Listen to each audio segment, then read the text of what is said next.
মৌসুমী আপা, হ্যাঁ বলেন। আজকে আমাদের শুটিংটা কেমন হলো? এই তো ভালোই লাগলো তাই? মোটামুটি। এখন অনেক দর্শকরা যদি আমাদের উৎসাহিত করে আমাদের নাটক এগুলা শর্ট ফিল্মগুলা দেখে, তাহলে আমরা উৎসাহিত। যাই হোক, আমার এই হচ্ছে আমার সম্মানিত মৌসুমী আপা। অনেক দিন পর আমি মৌসুমী আপার সাথে শুটিংয়ে শ্যুট করলাম। ঠিক আছে, প্রায় শ্যুটে ওনার সাথে আমি ছোট ভাইয়ের অভিনয় করি বা গুন্ডার অভিনয় করি। যাই হোক দর্শক, আমাদের শ্যুটগুলো কেমন লাগে জানি না, তবু আমরা ভালো কিছু করার চেষ্টা করি, প্রতিদিন কন্টেন্ট করি। আমার কিউট একজন সুন্দরী মৌসুমী আপা, আমার আপন বড় বোনের মতো, তাকে আমি খুব লাইক করি। ঠিক আছে, আর যেখানে যাক উনিও আমাকে ছোট ভাই হিসাবে চিহ্ন করে। আর মৌসুমী আপা খুবই ভালো। শুটিং করলে কি হবে, আমরা সবাই ভাই বোন।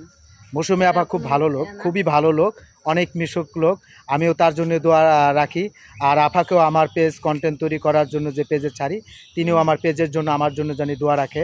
অবশ্যই ঠিক আছে আপা, অবশ্যই দোয়া রাখি।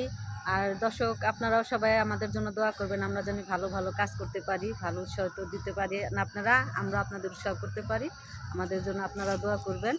আল্লাহ হাফেজ। হ্যাঁ।